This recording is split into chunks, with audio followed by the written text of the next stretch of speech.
Okay, we've looked at structural isomerism. Now we're going to look at something different, stereoisomerism. Now you can have two molecules which are stereoisomers. That means they'll have the same molecular and structural, so the same molecular and structural formula, but they've got different arrangements of atoms in space. Okay, now there are a few different kinds of stereoisomerism, but the one we're going to talk about in this video is geometric isomerism. And in order to have geometric isomerism, you must have the molecule must have a double bond, usually a carbon-carbon double bond.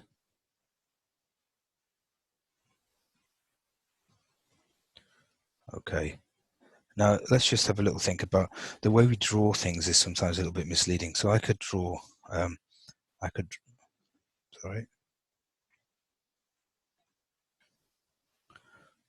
draw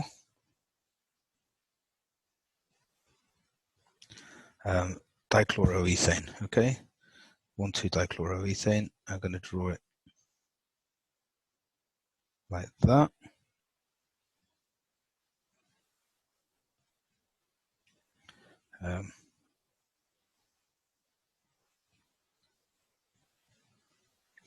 Or I could draw it like this.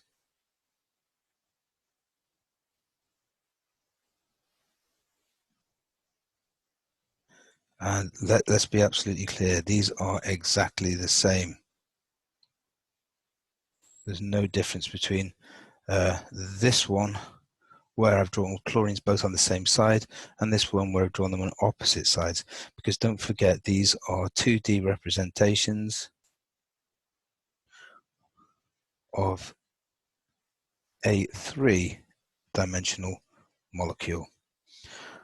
All of those bonds are all able to rotate, and they're rotating all the time.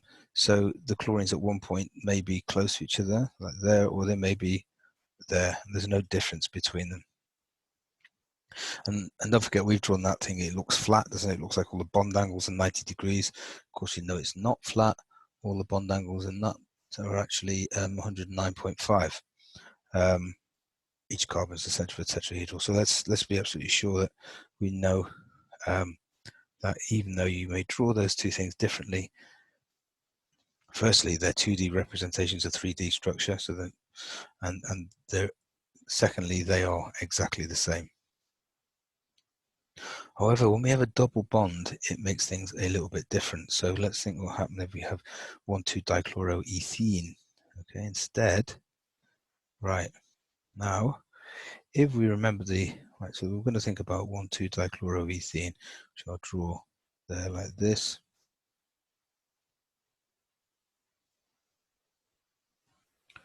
Okay, now let's think about the shape of that molecule. Right, each of those carbons has got 3 bonding pairs. Remember, we think of the double bond just the same as a single bond, 3 bonding pairs and no lone pairs. So it's going to be, each one's going to be trigonal planar, and all the bond angles are all going to be 120 degrees. Every single bond angle in that molecule.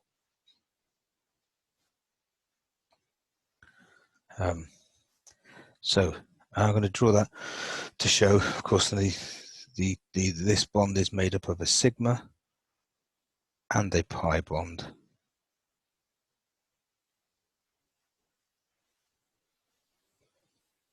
There's 2 of them together, yeah. Right, so I'm going to draw that flat. So here's a flat piece of paper.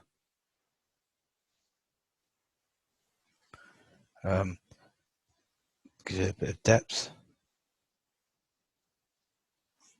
Could have been an art teacher, no problem at all with that.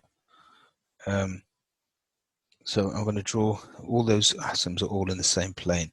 So I'm going to draw my carbon, carbon, chlorine there, hydrogen there. And these sticks that I've been drawing, okay, don't forget these are bonding orbitals. They're sigma bonds, aren't they? Okay.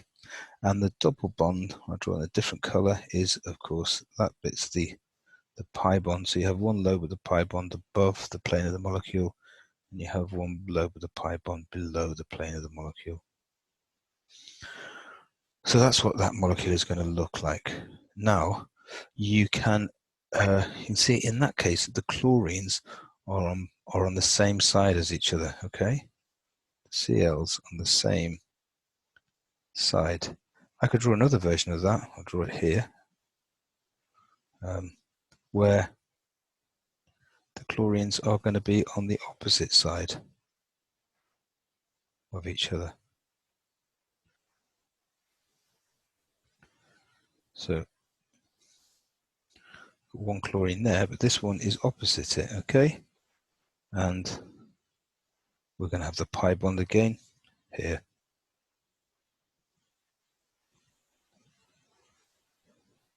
Here the chlorines are opposite.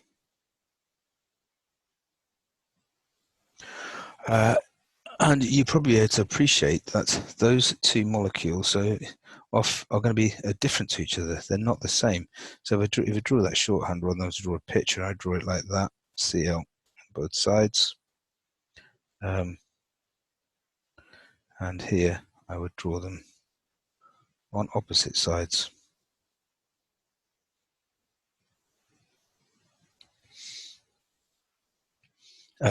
Now, you can't freely interchange between those two forms. You can't do that, okay, without actually breaking the pi bond.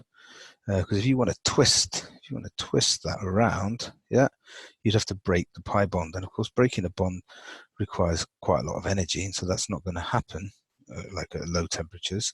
And so you either have this version on the same side or this version on the opposite side.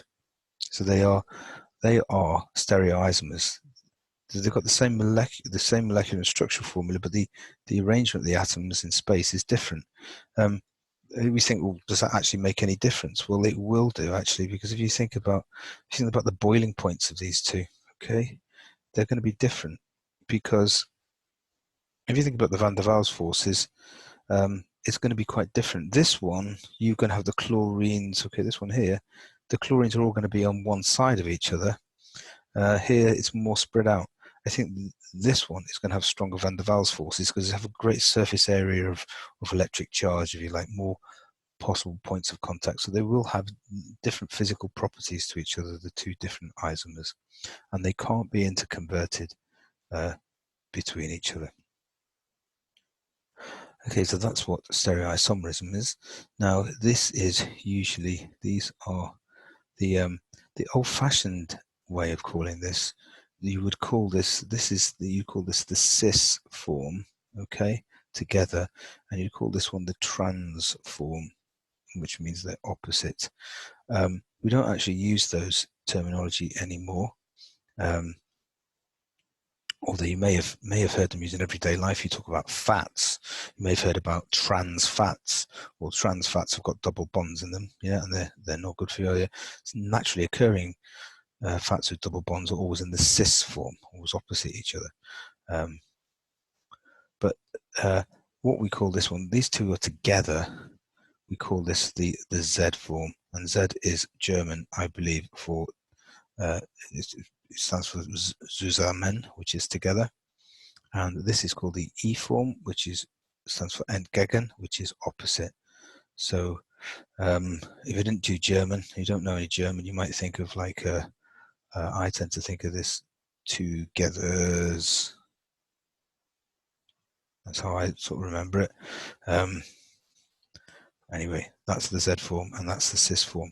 So if you wanted to give the name of this molecule, you wouldn't be good enough just to call it 1,2-dichloroethene. You'd have to call it Z1,2-dichloroethene. And the name of this one, you write it like that, is E1,2-dichloroethene. And these are geometric isomers of each other.